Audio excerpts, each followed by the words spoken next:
Hollywood, California, Monday, June 7th. The Lux Radio Theater presents Errol, Flynn, and Francis Farmer in British Agent.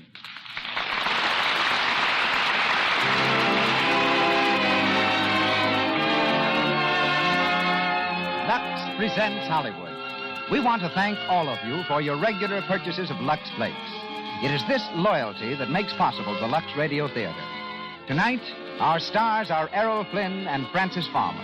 Our guests, Dolly Tree, noted costume designer of Metro-Goldwyn-Mayer Studios, and Natalie Bucknell, head of Metro-Goldwyn-Mayer's research department and former secret agent. This program was produced each week by Hollywood's distinguished director, Cecil B. DeMille, with Louis Silvers conducting, direct from our theater on Hollywood Boulevard. May we take this opportunity to say once again, welcome everyone to the Lux Radio Theater.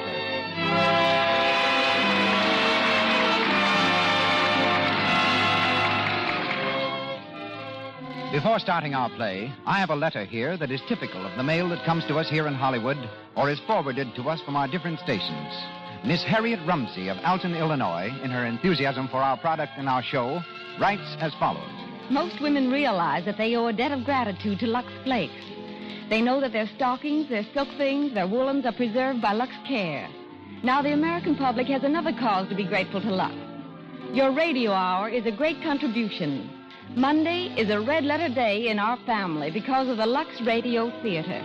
Lux appreciates your kind words very much, Miss Rumsey. It's the loyalty of our big Lux family that makes it possible for us to give you the kind of show we want you to have. So every time you order Lux, and by the way, the big box is most convenient, just remember you are contributing to the success of the Lux Radio Theater and such plays as we give you tonight under the direction of Cecil B. DeMille. And now, ladies and gentlemen, Mr. Cecil B. DeMille.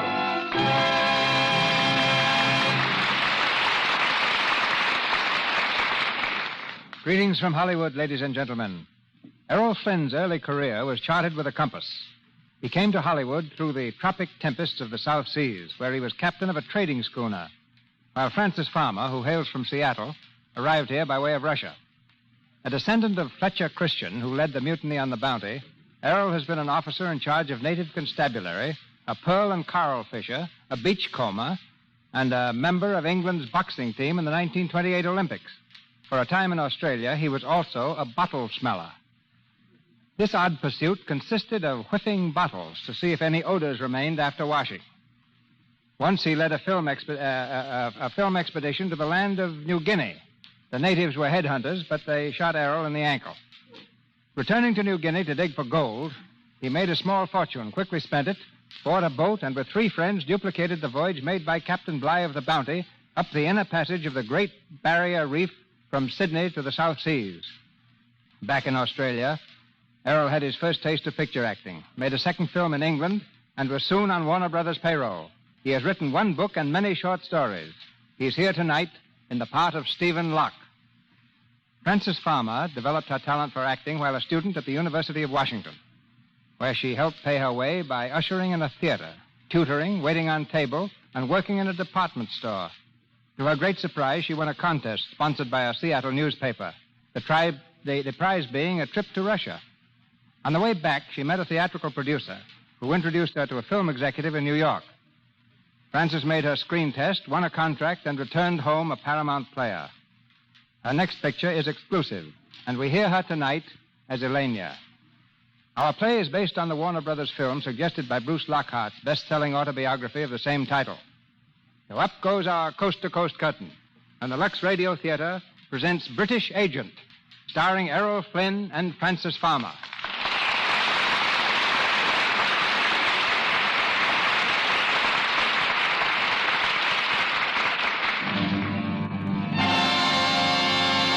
The city of Petrograd. The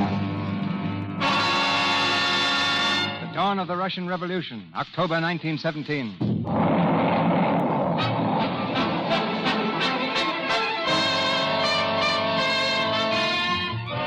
the steps of the British Embassy in Petrograd, a young man watches the mounting fury of the Russian Civil War. A screaming, hysterical mob sweeps through the streets, driven on by the lashing whips of the mounted police. Suddenly, a girl breaks from the crowd. and comes stumbling through the shrubbery. She falls to her knees.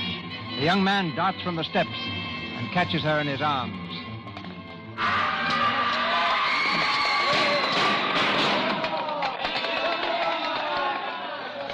Steady there. Let me go. Please. It's all right. I'm not going to hurt you. Where are you running to? The police. They are chasing me.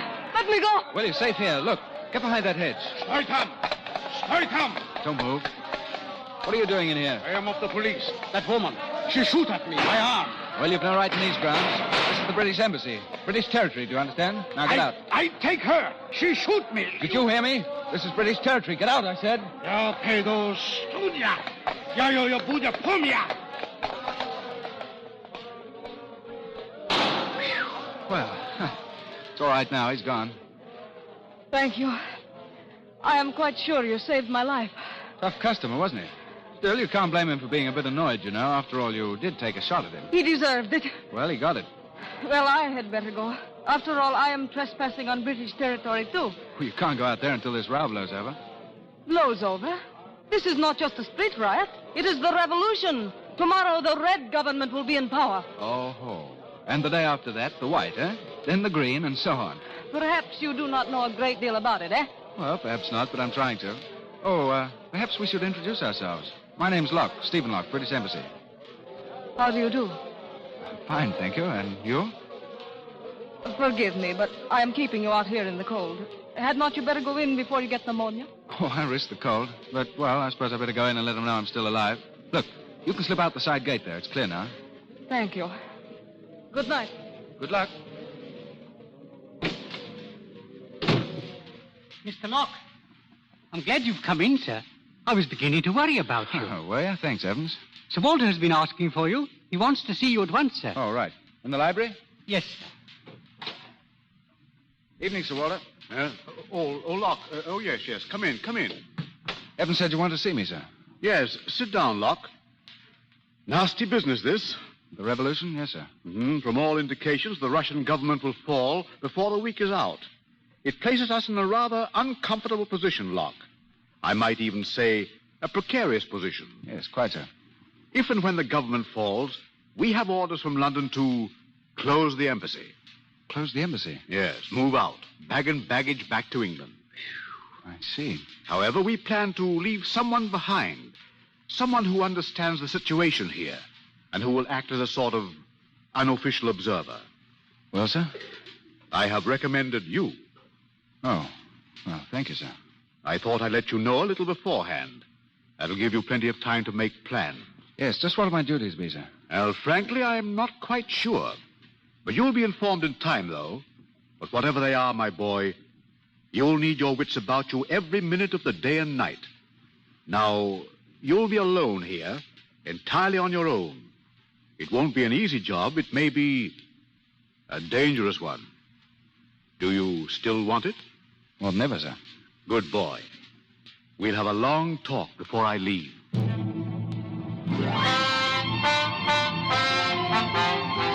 Russian government crumbles. Lenin heads new Russian state. Government flees new Russian state. Bolsheviks in power. Paper. Lenin seeks separate peace with Germany, French, Italian, British embassies closed. British embassy closed. Lord, and don't I know it. Evans, this place is like a tomb. Can't we get some heat in here? Yes, sir. I'll see to it, sir. No message from England yet? Not a word, sir.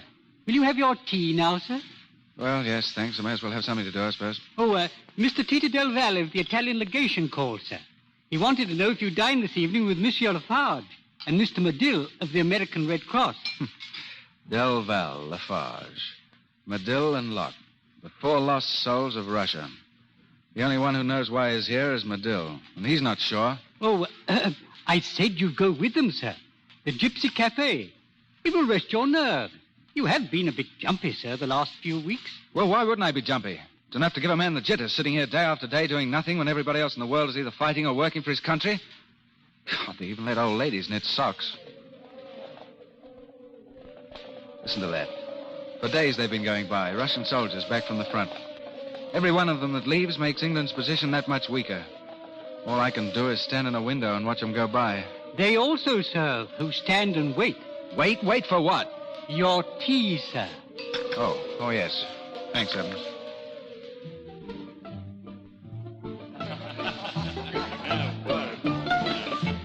Come on, cheer up, Locke. You've got a face a yard long. It can't be as bad as that. Sorry, madame. Look at me, in the same barge as you, Stefan. Boat, Tito, boat. Oh, in the same boat, yes. Waiting for word from my home office. And Lafarge here, too. On me? I only wait for a visa on my passport. Well, I'd like to know who's going to do it for you. There's no one left here. Oh, looking for someone, Locke? No, I was looking at someone. I say, wait a bit, will you, fellas? Back in a few minutes. Uh-huh. You see? That girl who just came in. He is going to speak to her. He knows her, maybe, eh? I wonder if he knows the man who came in with her. Why? Who is the man? Pavlov, head of the Cheka, the Russian secret police. I have heard of that. Who hasn't? Well, how do you do? Oh, the Englishman. Yes, the lady of the garden. Huh? Oh, you remember me. Oh, this is Mr. Pavlov. Pavlov, Mr. Mr. Stephen Locke, is it not? Yes, how do you do, sir? I don't seem to recall where we met. No, we've never met. You will excuse me a moment, please. There's someone over there I must speak with. Yes, of course. Thank you. Sit down, Mr. Locke. Tell me, did you catch cold that night? Well, I sneezed once and then decided against it. You see, with your revolution going on, I didn't know if I'd ever get my handkerchiefs back from the laundry. And I thought you had gone back to England with the others. Oh, no. The embassy left in such a hurry they forgot me and one old umbrella. Do you come here often? Every night. I sit in the embassy all day and here every night. But haven't you anything to do? Not a blessed thing. My orders were to consider myself embalmed.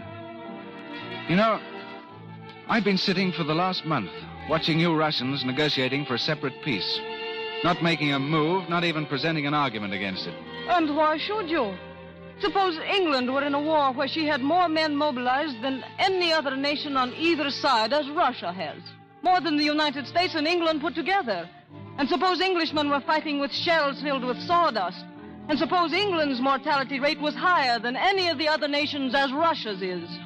You put England in Russia's place. What would you want England to do? Just exactly what England would do. Keep right on fighting. Exactly. Committing stupid murder and calling it English idealism.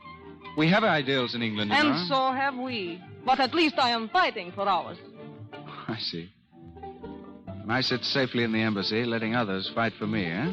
No, I did not mean it that way. Oh, I know. You know, I'm getting as touchy on this subject as an old maiden lady about her pies. Forgive me, will you? I've been sitting down and vigorously doing nothing for so long, it's getting on my nerves. Look, let's get out of here and get some air, can we? I'm even sick of the smell of this place. Oh, I would like to, but Pavlov. Oh, yes, that's right.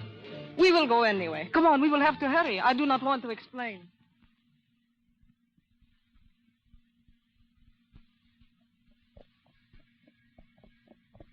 Are we going someplace in particular? No, just driving. Where? Well, what's the difference?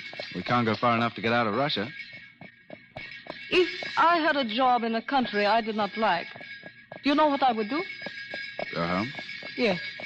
So would I. But suppose you had a job in a country you did like, and you were anxious to keep it from making a mistake, but your hands were tied. Then what would you do? I would be very grateful they were tied so that they could not meddle in other people's business. And I would try to forget it by talking of something else. Oh, well, what, for instance? The moon up there? I think not. Stars? No. Music? No. Us? No. Yes. Why are you stopping? Well, I can't drive and kiss you at the same time. You should not have done that. I suppose you think me a little presumptuous, eh? A little. But at least it served to change the subject. Oh, so you're bored, No, but I am cold. Take me home, please. But I'll see you again. May I? You want to? Yes, tomorrow? So soon. Wish we could make it sooner. Tomorrow's a long time.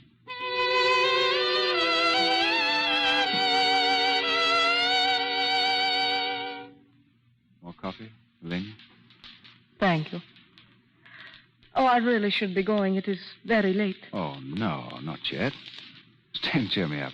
Oh, you're not very flattering. I have been here all evening, and now you want cheering up. Oh, that's just an excuse. I don't know what I'd have done without you these last few days.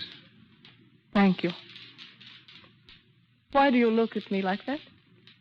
You know, Elena, if I were a sculptor, I'd model a head of you and call it Joan of Arc.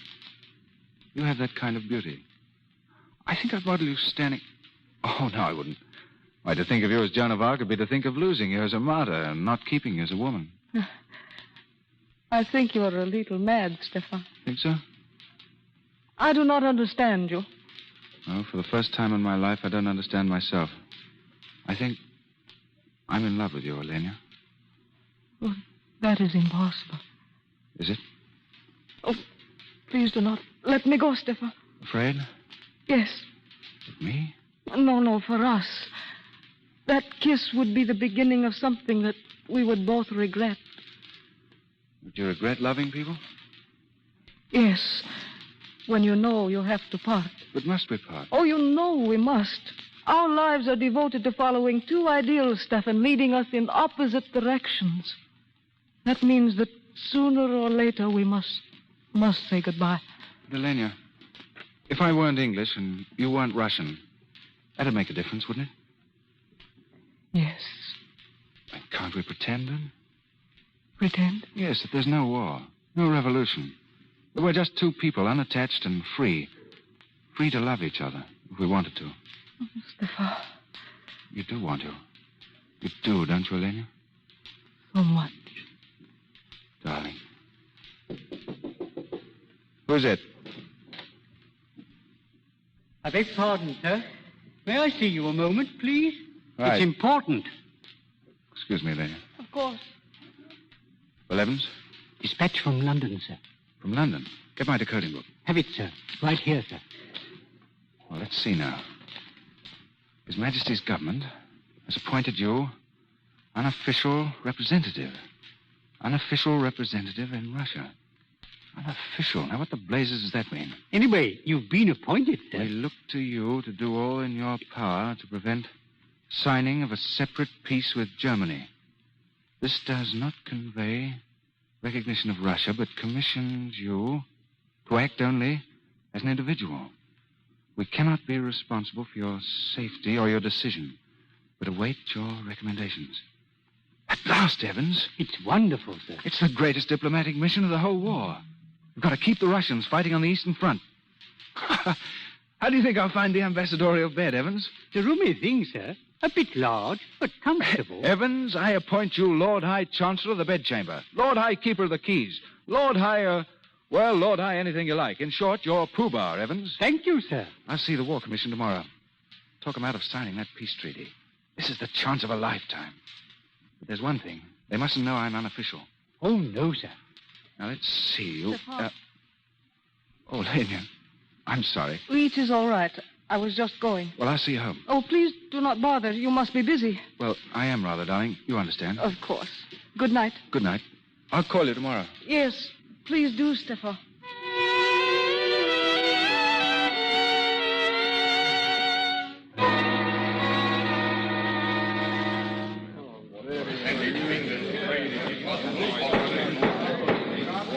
Mr. Locke? Yes? You have just promised this commission England's trade and recognition, in return for which Russia is to continue supporting the Allied armies at the front. Exactly. Tell us, Mr. Locke, on whose authority do you do this? Why, I represent England.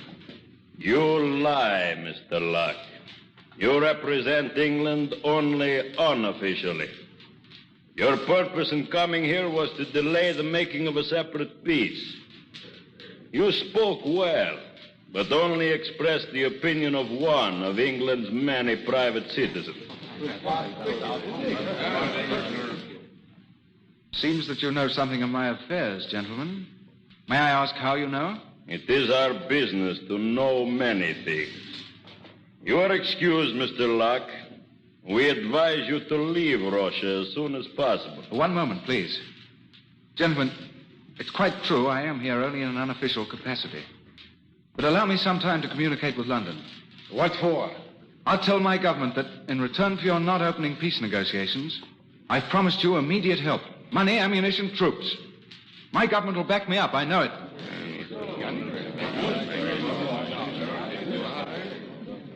Well, gentlemen? We will allow you 3 weeks, Mr. Locke. We must be assured, however, that during that time, England will do nothing to hinder our government. I pledge England to that, sir. Send your communication. Thank you. Thank you, gentlemen. We shall keep our promise, Mr. Locke. Let us hope that you keep yours and those you have made for England. I think England's integrity is well known, sir. Good day, gentlemen.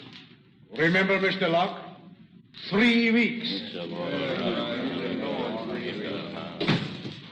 Well, sir, how did it come out? Oh, badly, Evans. They knew I was acting unofficially. They knew it? But how, Yes. Oh. That's how they knew it. She told them.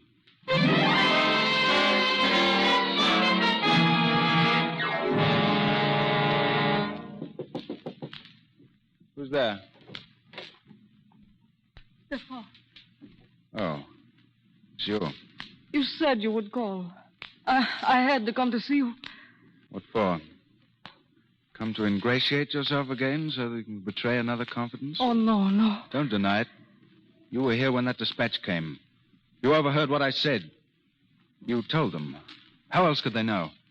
I had no intention of denying it, Stefan. It was my duty. Really? And I suppose last night when you said you loved me, that was all in the line of duty, too, was it? Last night was beautiful. So beautiful that what you said just now will not even spoil the memory of it. Goodbye, Stefan. Oh, no, wait, Elena. I'm sorry. I didn't mean what I said. Come here, darling. Dearest. Poor, foolish Elena. You believe so strongly in your ideals, don't you? Don't you see how wrong they are? But my ideal is peace. Peace and happiness for Russia. You call that wrong? It must be wrong to let down one's friends. There must be loyalty between nations. This separate peace, it's a rank betrayal. You mean that England will be inconvenienced because Russia refuses to share the burden of England's war? No, we're fighting for the world. Oh, you think your country is the world? Well, at any rate, we kept on fighting when the Russians threw down their guns and ran away like a lot of frightened dogs. Be quiet. They all... Lenya. Oh, Stefan. Why did I do that when I love you so? Darling, I suppose because we just aren't big enough to see over our ideals. Elena.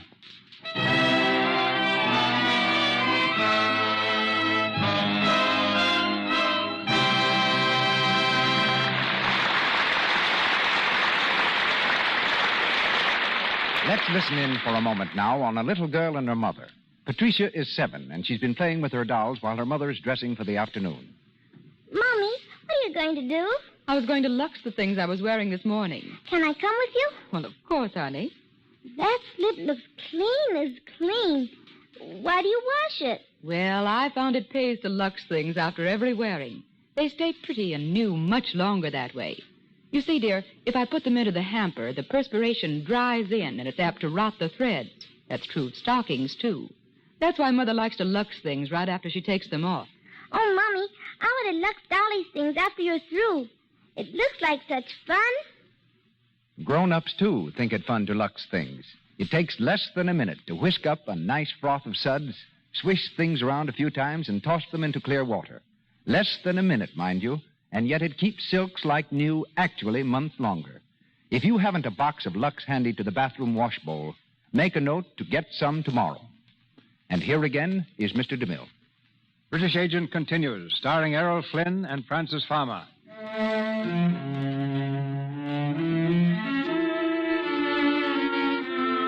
After promising help to the Russian government, Stephen waits to hear from his home office in London. Waits with growing anxiety for the official confirmation of his promises. It's late evening, near the end of his 3 weeks of grace. Alone in his study, Stephen paces the floor nervously. The door's flung open, and Elena stands on the threshold. Elena, you shouldn't have come here. But your car's watching me. They may suspect you. Something has happened, Stefan. I wanted to tell you, rather than have you humiliated by learning it from them. What are you talking about? British troops under General Poole landed on Russian soil this afternoon. Why, then, that's the answer to my telegram. I've won. No, Stefan. You have lost. What do you mean? They have come to fight against the revolution. But they couldn't do that. I promised it. It is true. I saw the official telegram.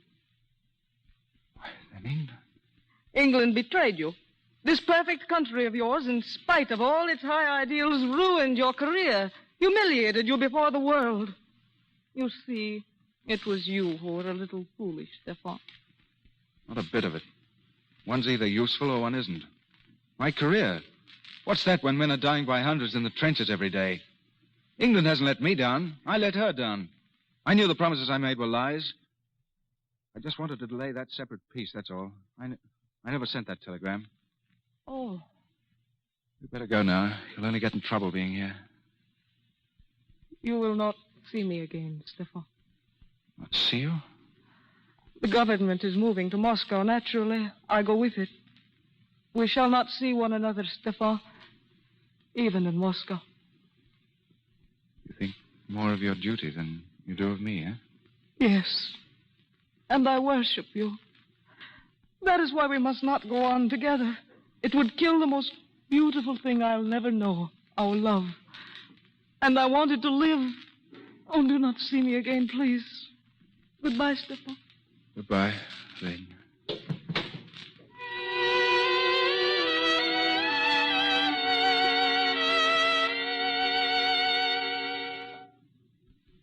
Drop that grip right here, Evans. Yes, Mr. Locke. Open the windows, will you? It's stuffy. Yes, sir. Well, Poobah, make yourself at home, because this is it. That is, and until the checker asks me what the blazes I'm doing in Moscow. I might ask, sir, what are you doing here? I'm not exactly certain. All I know is that the government's here. I've a hunch that if I can establish some sort of a contact with them, they might be coerced, wheedled, or tempted back into the war somehow. That was the doorbell, sir. Was it?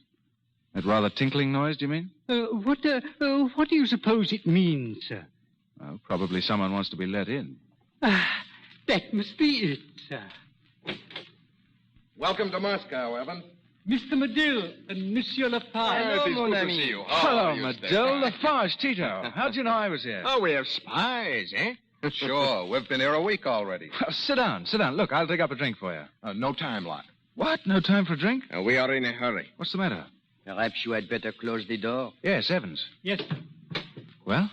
I suppose you know the Tsar has been assassinated? Yes, it's hardly news right now. Well, an attempt is being made to reorganize the White Army. What? By whom? There are 2 Lettish officers here, Svobodu and an Irishman, Callahan, from the south. Their chance? They need money, as usual. A White Army. To fight the revolution. If they win, they'll put Russia back into the war. You'd like that, Locke? Like it. I could ask my government for 5 million francs. We thought perhaps you... No, I have no government funds at my command. You could give Callahan a draft on London. Yes, I could. It's a long chance, of course, but... And very unhealthy if we're caught.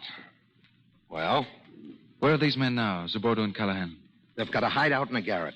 We've been using it as headquarters. It's the only place in Moscow that has a keyhole without a spy Zia nestled in it. All right. Take me there. It's the only thing left to do. Fight. Okay.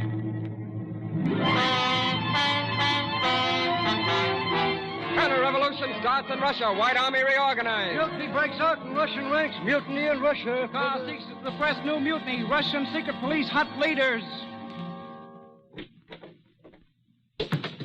You sent for me, Pavlov? Yes, Elena. Sit down here. You're tired? A little. We cannot stop now, you know that. Why did you want to see me? It's about your friend, the Englishman. Oh. You have seen him since he came to Moscow? No. Why, Pavlov? We have reason to believe that he's supporting Svobodu and Callahan. And why are you so sure of that? At any rate, he's being credited with it. And you want a scapegoat? We must have sufficient evidence to arrest him. What do you want me to do? Obtain that evidence. If he's arrested now, he will only be deported. Later, he will be shot. You see, you'll be saving his life. Is that an order? It is. I have no choice, then. You're familiar enough with his habits to present yourself to a certain Lettish officer named Callahan. Give him this check. Tell him it's from Locke. Demand a receipt in full for all monies paid to Callahan by Locke so far.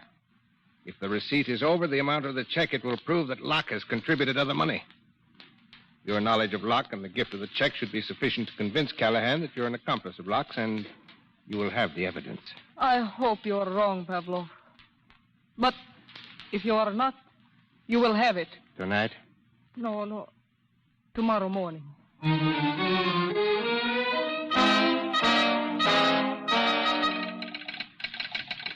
Well, Medill, have you got it? Who's it from, man? Message from Kromolov. You better decode it, Locke. Let me see it. What does it say? Quick. Wait a minute. Well? Kromelov's failed. The mutiny's been suppressed in Kiev. That's nice. That makes everything just fine, doesn't it? Our last hope is that Tito Del Val has been able to find Zabordo. He's holding the cadets in line. Now, if he doesn't, there's only one place we'll find this little rebellion, and that's up the flue. That's Lenin. He's the brains of the government. If he'd only make one mistake, relax his grip for 24 hours, the whole government would go to pieces. Yeah, and a nice earthquake with a tidal wave would help, too, if you want to talk in terms of long shots. It's Tito. Open the door. Come in. I ran all the way from the station. Well, did you find Zabordo? Yes. Dead. What? Dead. Our last chance. Now what do we do? I don't know. You'd better get some sleep, Locke. You're on the verge of talking to yourself. Yes, I'll get along. Back to my rooms. Sure. You know, there's an old American proverb. When you're behind the 8 ball, there's nothing to do but sit there and wait for the break. Go ahead, Locke.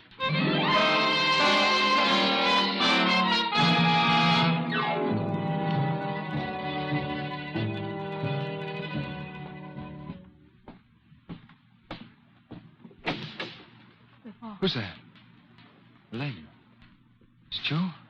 I have been waiting for you. Elena, I wanted you to be here, too. I need you. Oh, do not say that. Don't. It's true.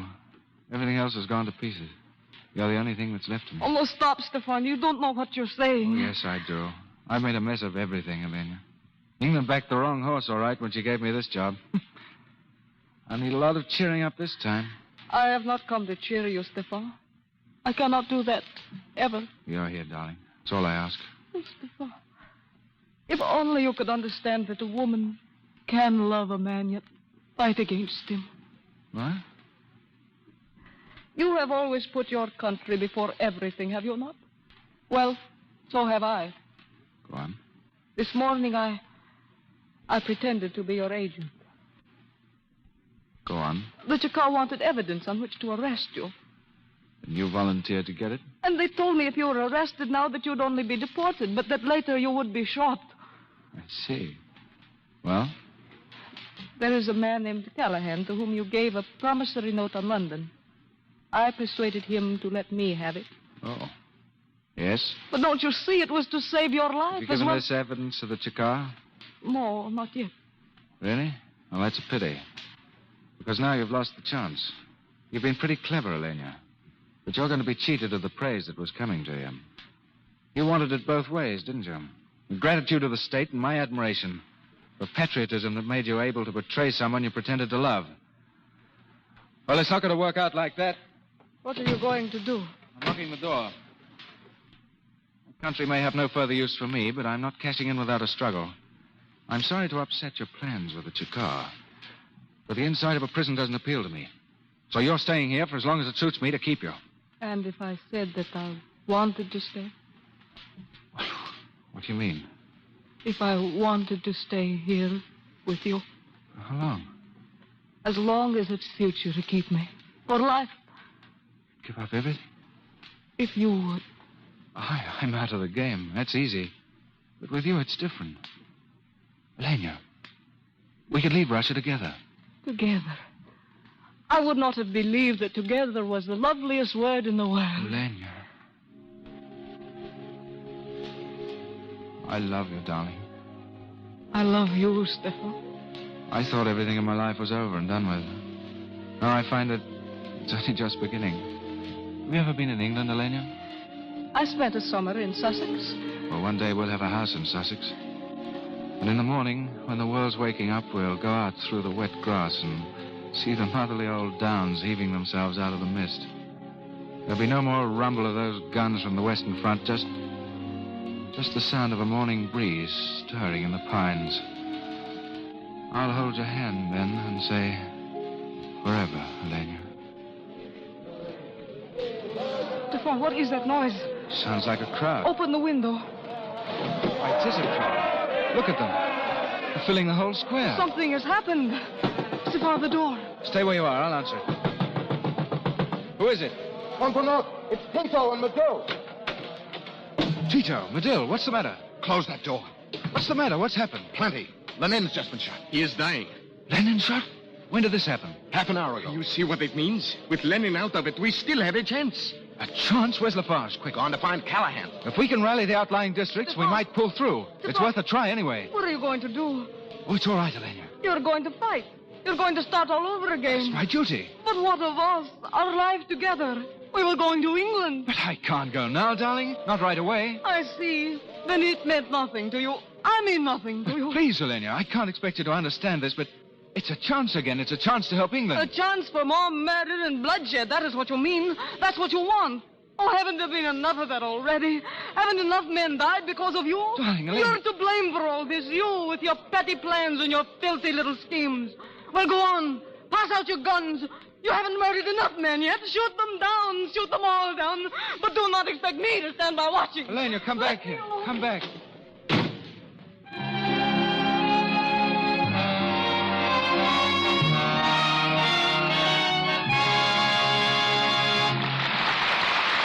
We pause for station identification. This is the Columbia Broadcasting System.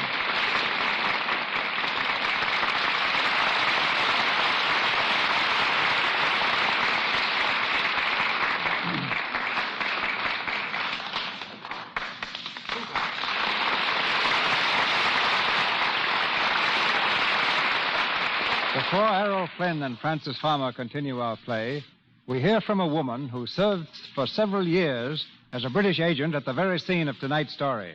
She is Natalie Bucknall, head of the research department of Metro-Goldwyn-Mayer. Last year, Mrs. Bucknall spoke to us on film research. Tonight, it's about her thrilling war experiences. Decorated by the Tsar for heroism as a nurse, she later joined the famous 2nd Women's Battalion of Death. Marrying Lieutenant Commander George Bucknall, an English naval officer stationed in St. Petersburg, she became a British subject. But like the hero of our play, Mrs. Bucknall was not officially connected with the British government. Ladies and gentlemen, Natalie Bucknall. What I'd like to say, first of all, Mr. DeMille, concerns neither spying nor research. Merely as one of the countless women who must feel the same as I do, I want to thank the sponsors of this program for a product which saves us women so much time and money, Lux Flakes. Now for undercover experiences. They took place nearly 20 years ago, at a time of war, and I sincerely trust no one will interpret my remarks as a reflection against the nation for which I have every respect. Tell us, Mrs. Bucknall, how did you become a secret agent? It was at the time the Bolsheviks raided the British embassy in St. Petersburg, August 1918, a few months after they had made their separate peace with Germany. I was alone in a room when Captain Cromie, a British intelligence officer, dashed in, followed by the raider. He was shot before my eyes and died in my arms. Then the rest of us, about 10 Englishmen and 5 Americans and Frenchmen, were seized by the Cheka and imprisoned in Peter and Paul Fortress. Did you escape or obtain your release? I didn't escape, Mr. DeMille. I was released after 2 days. They thought that by letting me go, they could follow me, find out where we kept our funds, and intercept any communications that might come from England. Rather an uncomfortable position. What did you do? It may surprise you to learn that I went at once to the German chargé d'affaires. He may have been an enemy, but he also was a gentleman. Through him, I was able to get word back to England. But what about your companions imprisoned in the fortress of Peter and Paul? I managed to establish contact with them by eluding my pursuers and disguising myself sometimes as a peasant, sometimes as a servant girl or a nurse. By bribing first the guards and then a woman cook, I was able to get inside the prison several times. The cook admitted me in exchange for a pair of fashionable high-leather boots. Through her, the messages reached the prisoners. I knew that the more ingenious methods of concealment were the ones most likely to be found out. So I used the simplest, and my most successful ruse was to hide messages in cans of French sardines. After 6 weeks, the Bolsheviks decided to release our men if England would also release the group of Russian officials imprisoned in London.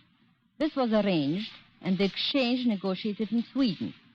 But it wasn't until more than 2 years after the killing of Captain Cromie that England sent an official representative again to Russia. I presume it was for this work, Mrs. Bucknall, that you were awarded the Order of the British Empire.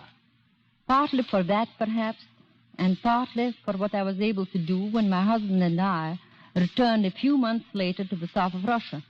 He was then the British naval liaison officer attached to General Denikin's staff. It was my job, again unofficial, to remain at headquarters and convey the news to him at the front. I also was in charge of a military hospital. Looking back at these experiences, Mr. DeMille, they seem like a nightmare. Yet many of the things I learned during the war are very helpful to me in dealing with the problems of research that arise in our pictures at Metro Goldwyn Mayer. And now, let's listen again to the play. Very thrilling, Mrs. Bucknall. Errol Flynn and Francis Farmer resume the story of British Agent. With Lenin between life and death, mob hysteria rises to fever heat. Blame for the shooting has been laid to Stephen Locke and his friends, and the net of the Chakar tightens slowly about them. In the Garrett hideaway, their storehouse for guns and ammunition, Stephen and Medill work doggedly far into the night. In the flickering light of a candle, they check a list of their forces. Lundrovich, 20 men. Send him 10 more rifles, 200 rounds of ammunition. Right. Next customer? Petrovich, 40 men. It's Lafarge. Come in, Lafarge. Any news? Yes, I have news. What's the matter? Delval is dead. What? Dead. They shot him an hour ago. God, why did it have to be him? Well, I'm going to try to get through to General Stefanovich. He has the strongest counter-revolutionary forces in action. I need 500 rubles, Stephen. Right, here you are. Oh, by the way, you fellows, I hear the Cheka has a list of all counter-revolutionaries. We are featured. Alors, au revoir. For a while. Chiro. So long, Lafarge. All right, let's get on, madam. Who's the last one? Petrovich, 40 men. 30 rifles, 400 rounds. Androvich, 10 men. 10 rifles, 100 rounds. Koskov, 15 men. 10 rifles. What's that? Machine gun. Get away from that window. They got Lafarge. He's down there. He's lying in the street. He's dead. Tell Val. Now Lafarge. God. They got him. Killed him. The dirty rats. Easy, man. They killed him. Put down that gun. I'll show them. Put it down. Can't shoot, you fool. They'll locate the rifles, ammunition, everything. Sorry, Locke. Lost my head. Hand me my coat, will you? Where are you going? Look up a friend of mine. Who? General Stefanovich. Don't be a fool. You'll never get through. Don't worry. I'll get through. How? I've got to think that up on the way.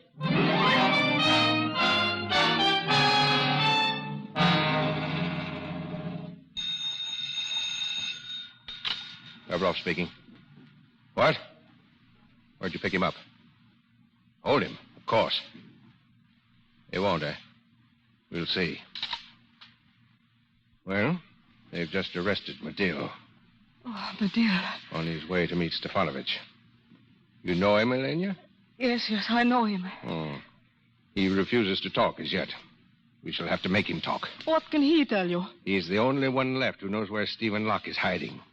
That's why I gave orders not to shoot him. We must find Stephen Locke. But why, Pavlov? Why is it necessary to hunt down one lone man when there are so many? Because our government is teetering. If Lenin dies and if these riots continue, it will fall. These riots must be stopped. Locke is one of the sources. He must be found. We can no longer think in terms of the present or of ourselves, Elena. Love is of small concern now. I want you to go and see Medill in his cell. He knows you love Locke. Gain his confidence. Find out where Locke is hiding. No. You refuse? Oh, haven't I done enough? None of us have done enough.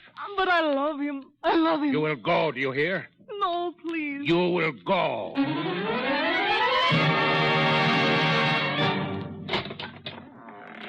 On, Tom.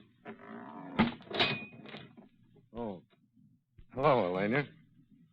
I am sorry you're here, my dear. Merely a stopover. I'm leaving tomorrow. You are to be shot in the morning? It was mentioned in my conversation with the Chaka. Locke, where is he? I'll tell you tomorrow at noon. Oh, if only I could reach him. You were rather fond of him, weren't you? I love him. You know, there used to be 4 of us. It wasn't bad then. We could play poker. But now with the rest of us almost gone, there's nothing for Locke to do but play solitaire. He's playing a lone hand now. He can't win. If he could only get out of the country. But how could he? I might. You might what? I could get him out. You didn't come here as a spy, did you? No woman could be that rotten, could she? No. All right, then. I'll tell you where he is. Go to number 11, Lubyanka. It's a garret over 2 vacant stores. You knock 3 and 2. The door at your left.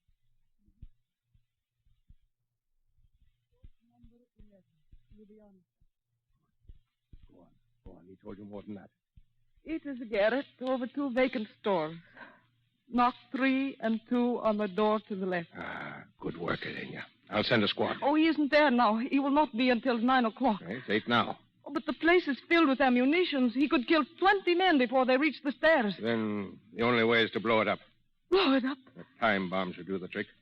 We'll plant it early, give everyone a chance to stand clear. What? At what time? We'll play safe. We'll set a bomb for 10 o'clock tonight. He's sure to be there. Oh, he will be there. At least, he'll never know. No. He will never know.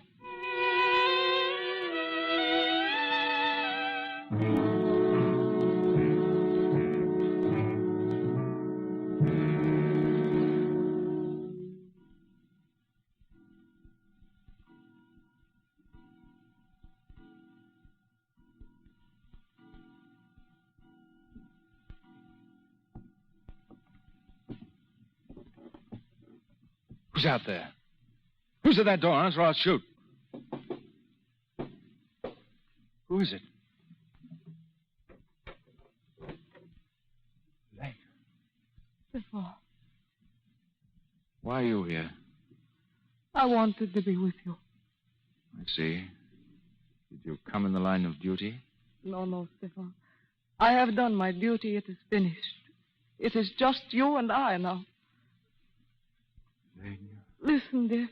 Listen to me. It is 9 o'clock. In an hour, you and I, we are going away together. What? It is all arranged. Your work is done. So is mine. But how? I'll never get past that door, darling. They shoot me on sight. You know that? Do not worry, darling. We have an hour to tell each other how happy we are going to be. A whole hour to love each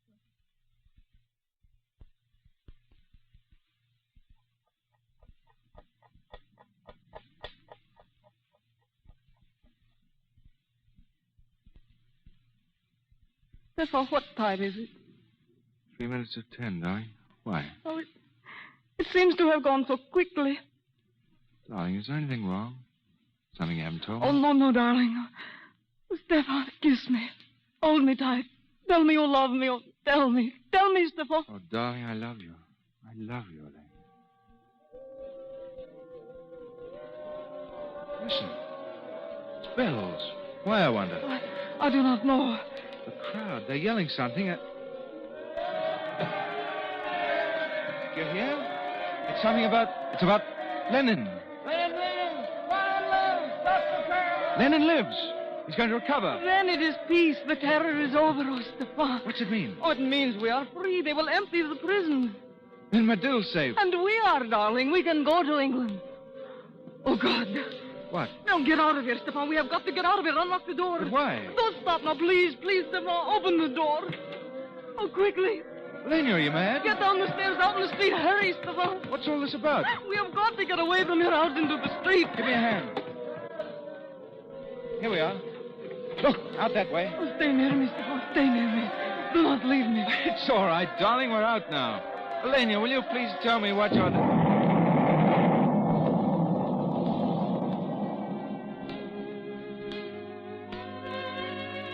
Elena. Are you all right, Stefan? Yes, darling. You knew what was going to happen. Yes, but that is over now, Stefan. We are free to go. Our life is beginning again. You knew what was going to happen, and you stayed with me.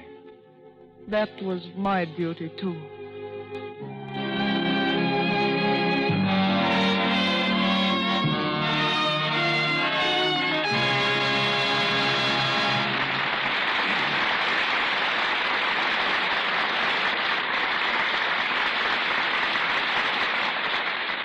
Errol Flynn and Francis Farmer rejoin us later. If you saw such hit pictures as David Copperfield, Libel's Lady, The Thin Man, A Tale of Two Cities, and The Good Earth, you've seen on the screen the name of tonight's guest, one of the world's most famous exceptions, the rule that it takes a man to make clothes for women. She's a native of England and established her reputation in the stage and productions throughout Europe, then in New York, and finally in Hollywood. Now at Metro-Goldwyn-Mayer Studios, she creates styles for stars like Myrna Loy, Virginia Bruce, Louise Reiner, Maureen O'Sullivan. Ladies and gentlemen, Miss Dolly Tree. Thanks, Mr. DeMille. I could begin to talk now about nothing but Lux Flakes and still not have time enough to say half what I'd like to about your wonderful product. That's very nice. But we want to hear something about clothes, too. But you go ahead, and I'll interrupt you when I think it's time to change the subject. Fine. The outstanding quality I found in Lux is the feeling of utter cleanliness that it gives to clothes. It leaves them with a freshness no other soap seems to impart. Our wardrobe department at MGM uses Lux Flakes constantly, just as they do at every other major studio. What I've discovered personally is how good they are for silk stockings and woolens. It keeps a woolen sweater, for instance, just as soft, fleecy, and elastic as when it was brand new. I've also found out that women have such faith in Lux that they don't work so hard when laundering a garment. And because of this fact, that you don't have to use so much effort with Lux, your clothes don't lose their shape. Lux means less work and a better job. Thank you, Miss Tree. But what about the clothes themselves? What makes a woman well-dressed? An ability to select simple clothes of good quality, with the thought that the most important thing is not her wardrobe, but herself. What I mean is that clothes should emphasize the woman first and then the style. Now, do clothes make the woman, or does the woman make the clothes? Well, everybody has some one good point to emphasize. If a girl has lovely feet and legs, she should spend most of her money on shoes and stockings. If her hands are particularly nice, it's smart to attract attention to them by wearing conservative jewelry and keeping her fingers well groomed. If she has lovely teeth, let her wear a collar or a necklace that will direct the eye to her smile. Don't pay any attention to styles unless you're comfortable in them. Wear the kind of clothes in which you'll feel the best. Then you'll look your best. Has the coronation been as important an event in the realm of clothes as it has been to history? The coronation hasn't affected clothes a great deal, Mr. DeMille, though the Duke of Windsor and the former Mrs. Simpson have created some style trends. The Duke's stay in Austria has started a vogue for short Tyrolean sweaters made of thick, heavy wool, while one of the popular new colors, a sort of hyacinth shade, is known as Wallace Blue. Well, apart from colors and styles, Miss Tree, have there been any really new ideas in clothes recently? Well, we're popularizing a new type of fabric, Mr. DeMille, called hand-painted mousseline. This material is like a stiff chiffon, with the design painted on by hand.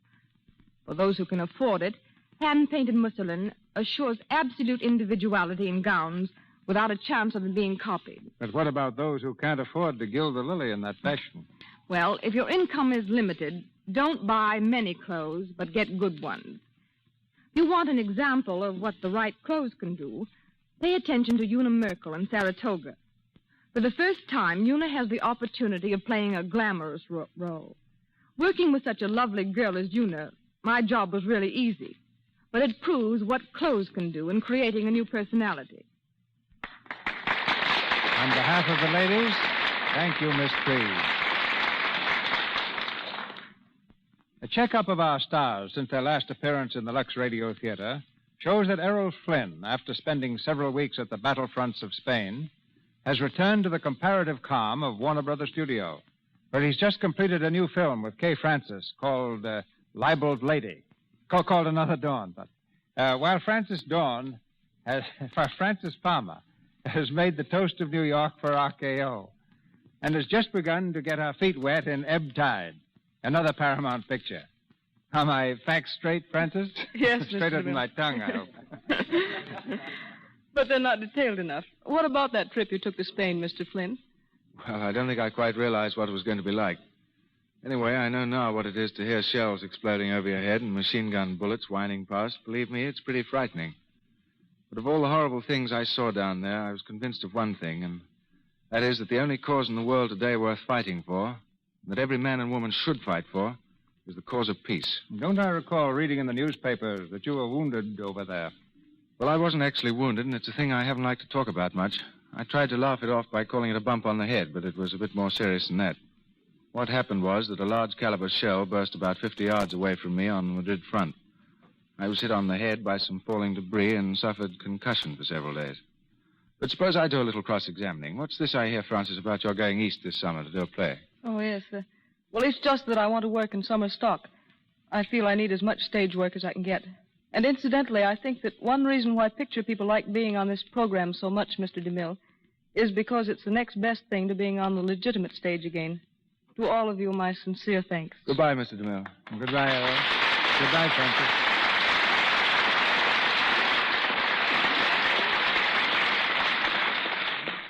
Thank you, Miss Farmer and Mr. Flynn. Ladies and gentlemen, this is your announcer, Melville Ruig. A brilliant production has been arranged for your entertainment next Monday night and will be told in a moment by Mr. DeMille. Our stars this evening were assisted by Colin Campbell as Evans, C. Montague Shaw as Sir Walter Carrister, Don Terry as Medill, Joseph Kearns as Lafarge, Cy Kendall as Pavlov, Frank Nelson as Tito Del Val, Lee Millar as Commissioner, Lou Merrill as Mr. X, John Lake as Dimitri, James Eagles as Peter, and Ross Forrester as the newsboy. Mr. DeMille and Miss Farmer appeared through courtesy of Paramount Studios, Mr. Flynn, Warner Brothers, and Louis Silvers, 20th Century Fox, where he was in charge of music for the new film, This Is My Affair. If you haven't yet put your blankets away, plan to Lux them the first bright day that is also fresh and windy. Lux won't shrink woolens. Blankets stay warmer, cared for the Lux way. You see, the warmth of a blanket depends very largely upon the amount of nap. When a blanket shrinks and mats in washing, it loses its fluffy nap. Then it won't keep you warm. In Farmer's Bulletin number 1497, the government warns against rubbing, heat, and harmful alkali. You avoid all these washing blankets the Lux way. It keeps them soft and fluffy. It's so thrifty, too. News now from our producer. Twice produced on the Broadway stage, twice in motion pictures, our play for next Monday night is destined, I think, to rank as one of the most dramatic stories ever presented in the Lux Radio Theater, Madam X. Hollywood has few more convincing emotional actresses than the one who comes to our stage in the title role, Anne Harding. And starring with Miss Harding, James Stewart.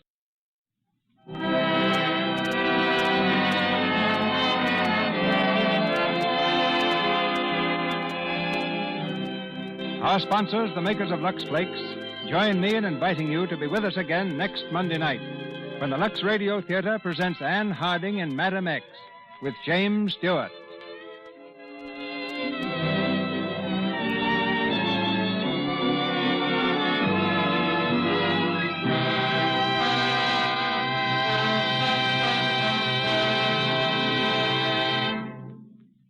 A few hours ago, Miss Jean Harlow was graduated by death to whatever the next stage may be. The screen has lost one of its most brilliant personalities.